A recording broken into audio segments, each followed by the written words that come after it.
Slide 1. According to America's HealthRankings.org, Oklahoma is ranked 46 nationally in health outcomes. We're only ahead of West Virginia, Kentucky, Louisiana, and Mississippi. But what's that mean for us, though? Basically, a reduced quality of life, fewer years of quality of life, and an increased burden on our healthcare system. And that's something we all pay for. But why are we so low? Slide 2. The Oklahoma State Department of Health has a concept they call 4-5-61. And basically it goes something like this.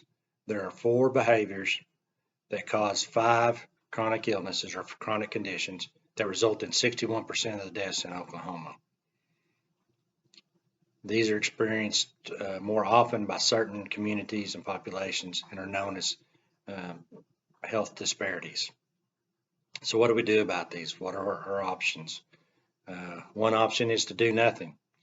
I mean, after all, that's the way it's always been, the way it's always going to be. People aren't going to change anyway until they're ready. You can't make them change. And Oklahomans don't like being told what to do. But this option, the do nothing option, is not for us, not an option for us. What else can we do? Well, we can try addressing the 5 chronic conditions.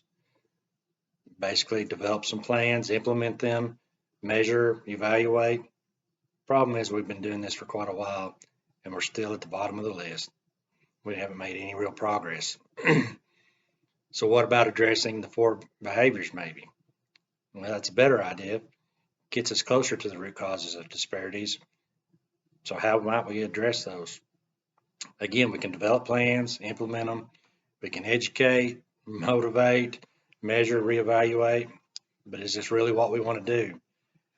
Remember, we're trying to change people's behaviors, which means it sounds like we're telling them what to do, and we've already said people do not like to be told what to do. Slide 3. What else can we do? Well, how about we look at the causes of these behaviors? Is there something in people's environment that causes them to adopt unhealthy behaviors? When I say environment, I'm talking about where people work, where they live, where they learn, where they play, where they pray. And it turns out the answer is yes. According to the CDC, there's conditions in people's environments that are known as social determinants of health that have a huge effect on their health and quality of life and outcomes. So we're talking about things like income, unemployment, poverty, underemployment, access to quality education, access to quality health care. That's a big one. Can people afford health care? Do they have insurance? Do they have a way to get there? Do they have a reliable vehicle to make it to an appointment? Do they understand the system, understand the terminology? Because let's face it, our healthcare system intimidates a lot of people. And are those services even available locally? Is it something that they're going to have to travel way outside of the area to get the care that they need? Also means we need to look at where people live. So we're looking at things like safe housing, safe neighborhoods. Are they free from violence, free from fear?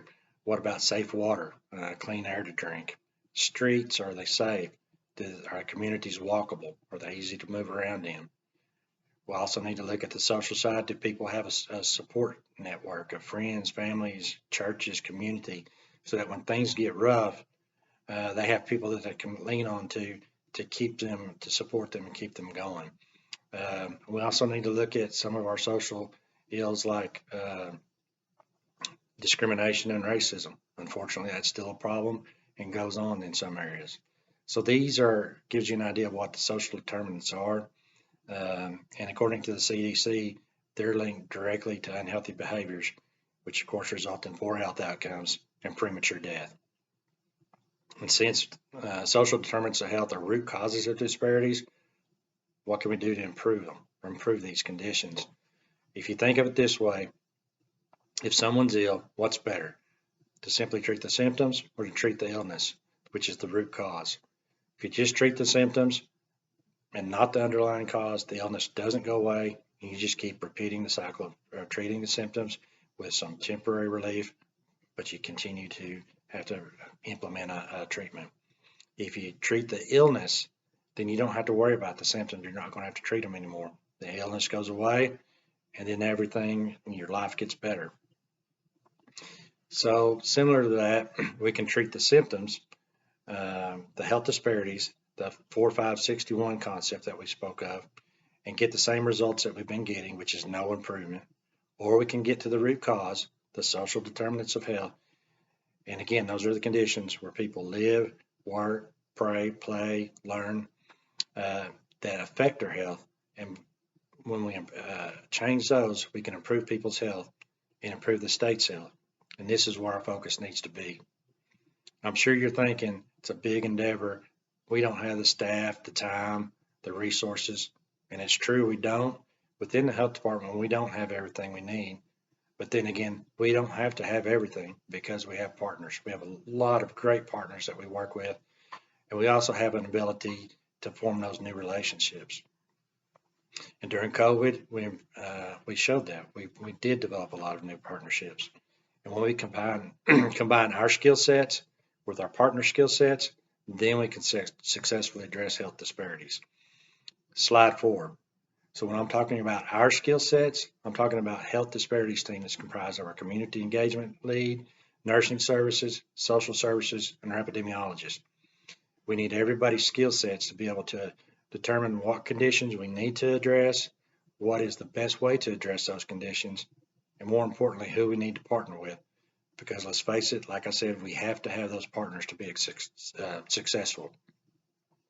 And to work effectively with them, we need to be able to collaborate with them. And this requires a skill and experience to develop and grow partnerships and to manage multidisciplinary and multi-agency projects.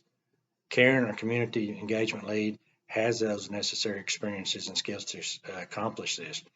It's not going to require her to learn any new skills, and it's something that aligns with what she and her team are already doing. And also keep in mind that this is going to be an ongoing effort for many years, and it's going to require a large amount of time dedicated specifically to social determinants and health disparities. From everyone else, what it's going to require is the expertise you bring from each of your fields. You're already proven leaders with abilities to think critically, to problem solve, to work with diverse and sometimes difficult personalities. You also have that ability to assert yourself when necessary. So you've got everything you need. You're the perfect complements to Karen to be on this team and make this a successful effort. Just think about and remember that before COVID, we had some really well-established silos within our different service areas, and that limited our ability to communicate internally and to partner with our other co-workers. COVID came in and it tore those silos down, and it really forced us to work together like we never had before. And we all agreed that that was a plus, it was a benefit, and it was time to move past those silos and get out of there. So this project is going to allow us to go ahead and continue that progress that we made during COVID response and improve our ability to collaborate internally. This will allow us to fully address the needs of our community to the best of our ability. Finally, by addressing the health disparities through the social determinants of health, we can address the root causes of chronic illness that cause nearly 2 out of 3 deaths in our state. And when we reduce those deaths, our state becomes healthier and a better place to live, and it means that we in public health are doing our job. Thank you.